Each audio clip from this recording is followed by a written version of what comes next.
This 17 News at Noon podcast is brought to you by Clinica Sierra Vista.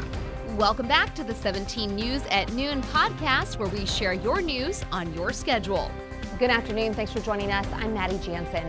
We begin today with new details on a teenager who died after being struck by a car in East Bakersfield. The boy's mother spoke to 17's Chris Burton earlier this morning, and he joins us now with more on what she had to say. Chris. Maddie, the mother of 16-year-old Angel Berriman, calls him a big-hearted child. He raised pigs in the FFA and was looking forward to a trip to Six Flags for his birthday.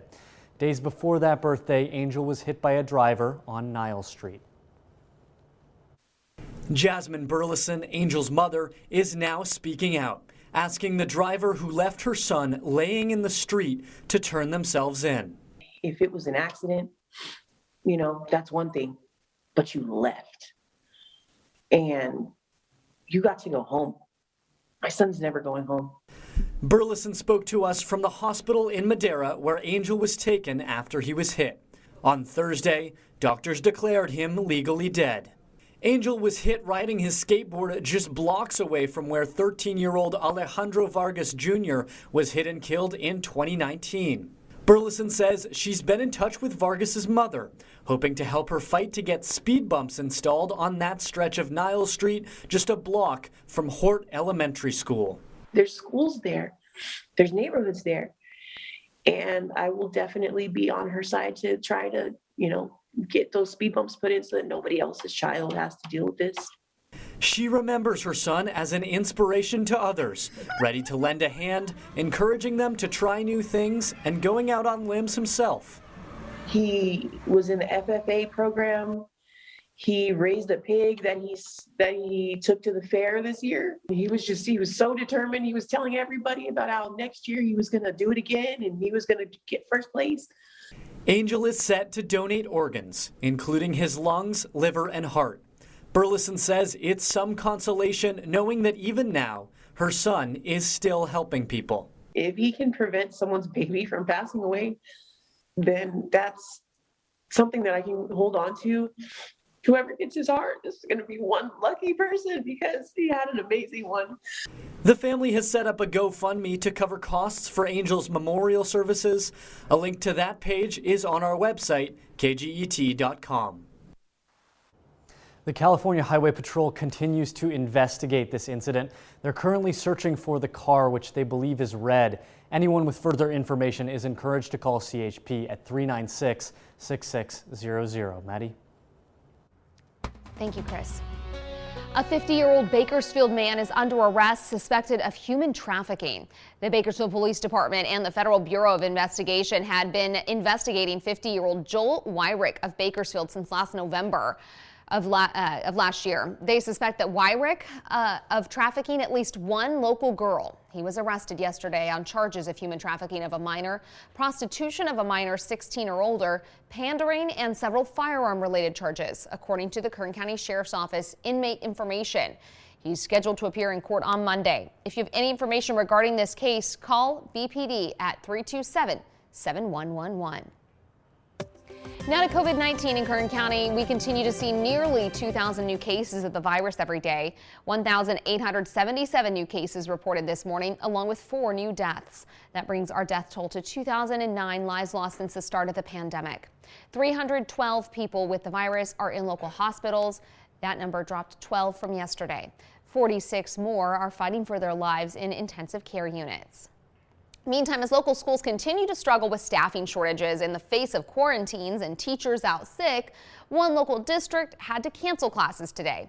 Mojave Unified School District is closed today due to a staffing shortage. That's according to Kern County Superintendent of Schools Alert Line.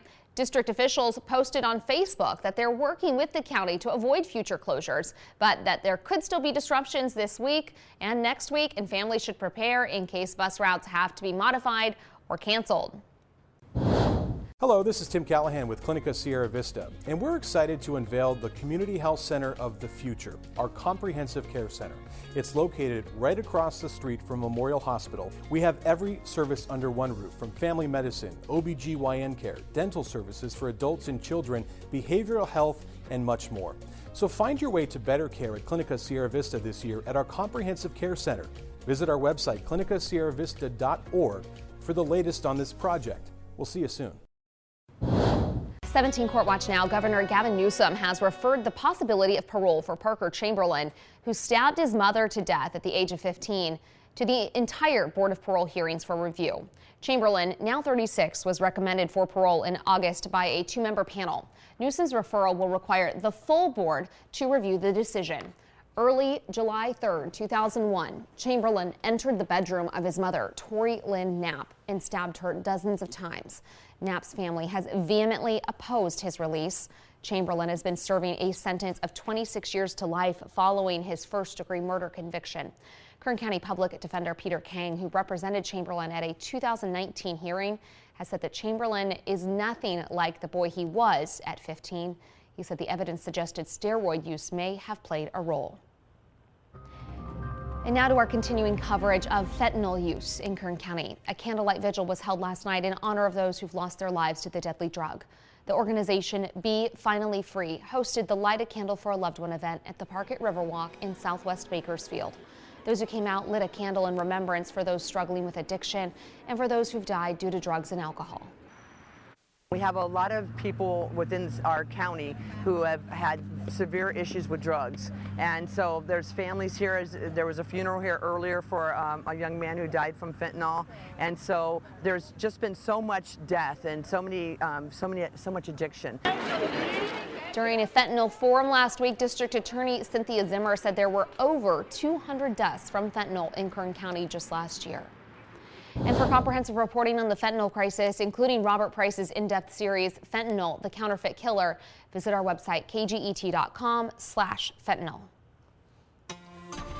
Making news around the nation, friends, fellow officers, family members, and other mourners are saying their final goodbyes this Friday at St. Patrick's Cathedral to a 22-year-old New York Police Department officer who was shot and killed a week ago in Harlem. Officer Jason Rivera died 1 week ago after being shot while responding to a domestic disturbance call. Officer Wilbert Mora was also shot and killed. His services will be held next week. Police from his precinct in Harlem, as well as officers from across the country, came in uniform to say farewell to their brother in blue. Governor Kathy Hochul announced that flags on state buildings will be flown at half-staff in honor of Rivera and Mora. And back here at home, making news around the state, members of the California Democratic Party are threatening to pull the party's endorsement from lawmakers who reject a proposal to establish a single-payer health care system in California. The warning comes ahead of an important election year and just days before the bill faces a key vote in the Assembly next week. State lawmakers in the Assembly are set to vote Monday on that health care proposal, also known as CalCare or AB 1400. The proposal would eliminate private health insurance and create a state-run health care system in California. The vote on CalCare comes as the party's pre-endorsement process begins February 5th. And any assembly member that thinks they can ignore the party, ignore labor, ignore people, vote against us, and then still get the endorsement might find that they have a tougher re-election battle ahead of them than they thought. In order to be endorsed by the Democratic Party, delegates in each district have to be in strong agreement about a candidate. Progressive caucus leaders warn that they have more than 40% of delegates willing to not endorse a candidate who rejects CalCare. If saving lives isn't enough of an incentive to give blood, maybe money will convince you to donate. That's exactly what one state lawmaker is proposing as he introduces a bill in Sacramento that would provide a $500 tax credit if you donate blood at least 4 times in a calendar year. The legislation would reportedly ease the current blood crisis in California and around the country.